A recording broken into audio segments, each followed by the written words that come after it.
Assalamualaikum warahmatullahi wabarakatuh. Pada kesempatan kali ini, saya Sayyidah Raina Rahma Sulaiman, selaku presenter, akan memaparkan materi dengan tema Tahqiqul Hadis, metode dan penerapannya. Untuk mempersingkat waktu, saya akan langsung masuk ke materi. Di sini saya membagi pembahasannya menjadi dua. Yang pertama, pengertian tahqiqul hadis, kemudian dilanjutkan dengan langkah-langkah umum kegiatan tahqiq hadis. Untuk pengertian tahqiqul hadis sendiri, yaitu kegiatan ini dilaksanakan untuk dapat mengetahui kualitas suatu hadis yang dapat dijadikan hujjah. Nah, pelaksanaannya perlu dilakukan serangkaian kegiatan yang diistilahkan dengan tahqiq hadis. Dalam pelaksanaan tahqiq, selain diperlukan berbagai hal penting yang berkaitan, antara lain penyediaan sarana atau berbagai kitab yang diperlukan, seperti kamus hadis atau mu'jam, kemudian berbagai kitab kumpulan hadis, berbagai kitab mustalah, dan berbagai kitab syarah hadis juga dipersiapkan pengetahuan yang memadai tentang metodologi tahqiq, yaitu dengan cara membaca dan juga mendalami berbagai kitab yang berkaitan dengan metodologi tahqiq hadis. Kemudian selanjutnya masuk ke langkah-langkah umum kegiatan tahqiq hadis. Di sini ada beberapa bagian. Yang pertama yaitu takhrij, kemudian i'tibar sanad dan matan, dilanjutkan dengan kritik sanad, kemudian kritik matan, baru yang terakhir dilaksanakan pengambilan kesimpulan atau natijah. Masuk ke takhrij hadis. Nah, apa sih sebenarnya takhrij hadis itu? Jadi yang dimaksud dengan takhrij hadis di sini adalah penelusuran atau pencarian sebuah hadis atau beberapa hadis di dalam berbagai kitab sumber hadis atau kitab-kitab hadis yang muktabar. Adapun kitab sumber hadis yang dimaksud di dalam kegiatan takhrij hadis sendiri ada dua bagian ya. Dalam dua bagian ini ada beberapa kitab-kitab yang digunakan sebagai referensi atau sumber rujukan.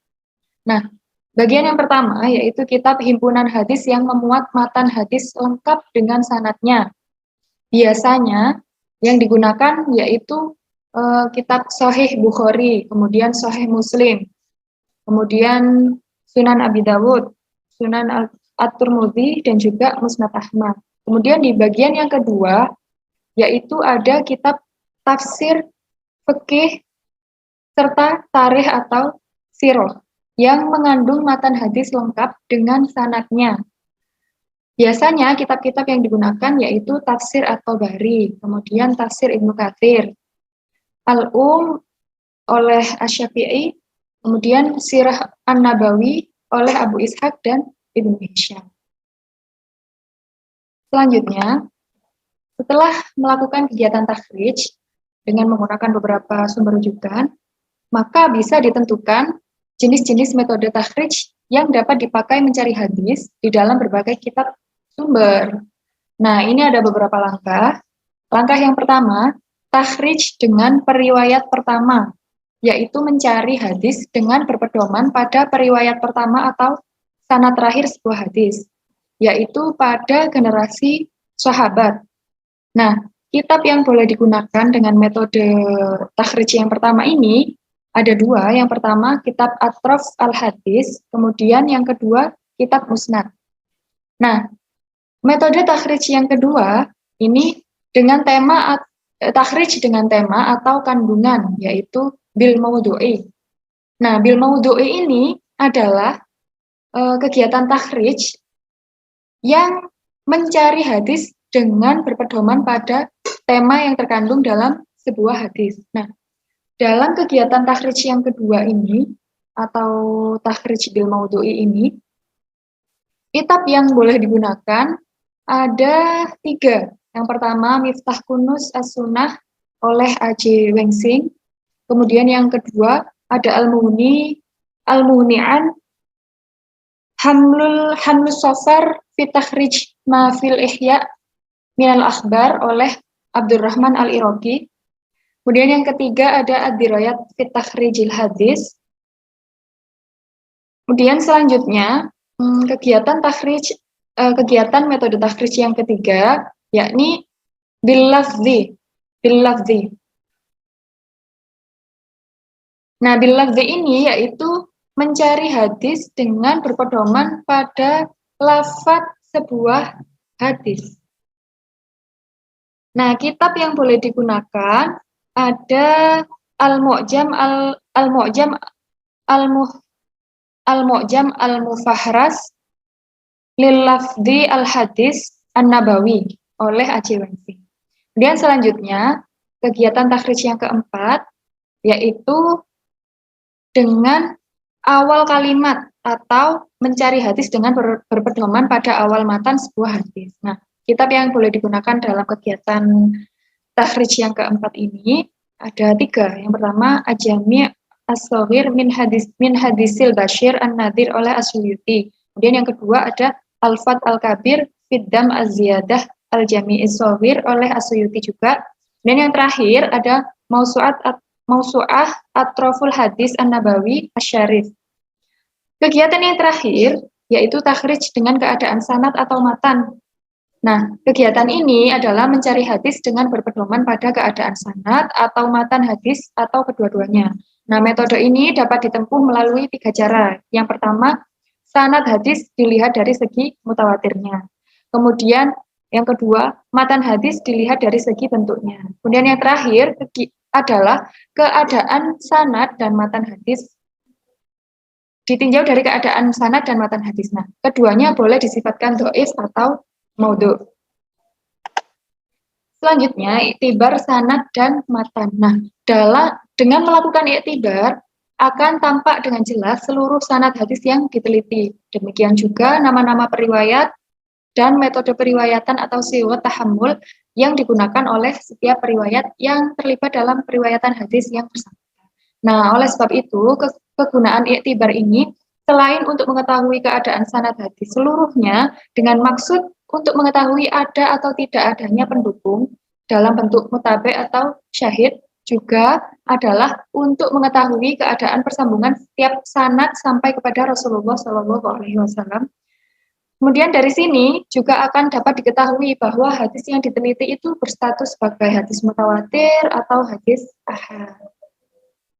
Dan selanjutnya ada kritik sanad. Nah, kritik sanad yang dimaksudkan di sini adalah meneliti secara kritis sanad-sanad sebuah hadis. Segi-segi sanad yang penting diteliti yaitu para periwayat yang terlibat dalam periwayatan hadis dan ungkapan periwayatan yang digunakan oleh setiap periwayat dalam meriwayatkan hadis yang bersangkutan. Nah, pedoman umum yang digunakan untuk melakukan penelitian para periwayat adalah kaidah kesahihan sanad hadis. Kemudian dari berbagai takrif hadis sahih yang ada, dapat dinyatakan bahwa unsur-unsur kaidah yang mesti terpenuhi sehingga suatu hadis itu dikatakan berkualitas sahih itu ada 5 jenis. Yang pertama, bersambung sanadnya. Kemudian yang kedua, semua periwayatnya bersifat adil. Kemudian yang ketiga, semua periwayatnya bersifat dhabit. Selanjutnya, tidak mengandung syudzuz atau kejanggalan, dan yang terakhir tidak mengandung ilah atau cacat. Nah, unsur 1, 2, dan 3 khusus mengenai sanadnya saja.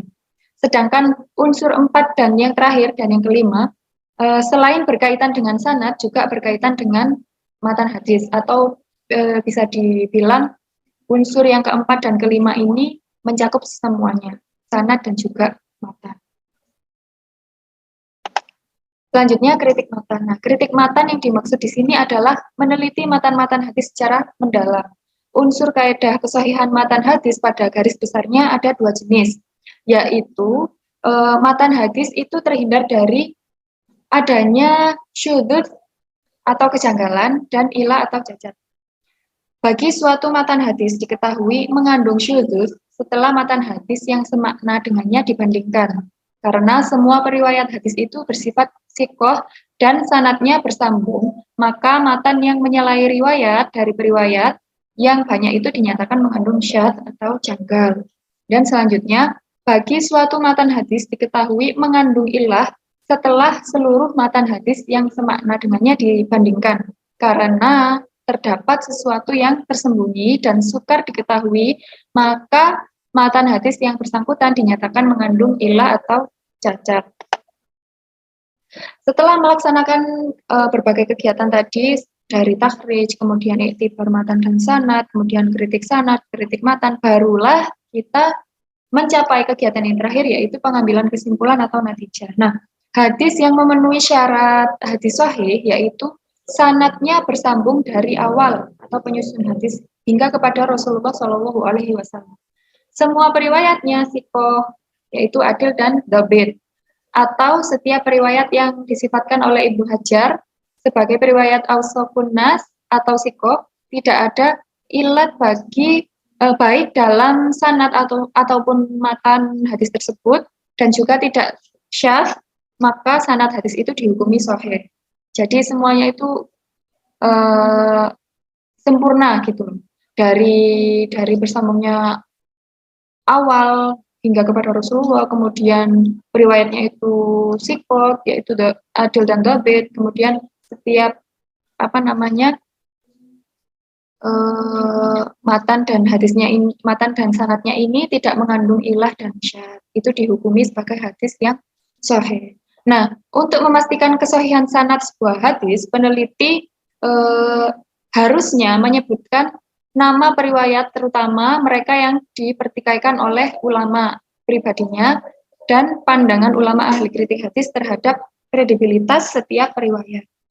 Sementara para sahabat tidak perlu lagi mempermasalahkan pribadi mereka, karena jumhur ulama hadis menilai semuanya bersifat udul.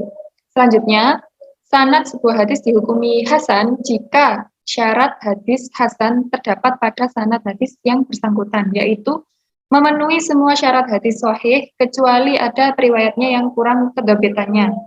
Namun, jika periwayat itu mempunyai pendukung atau dalam bentuk mutabek, maka sanad hadis yang diteliti itu dapat naik derajatnya menjadi sahih li ghairi.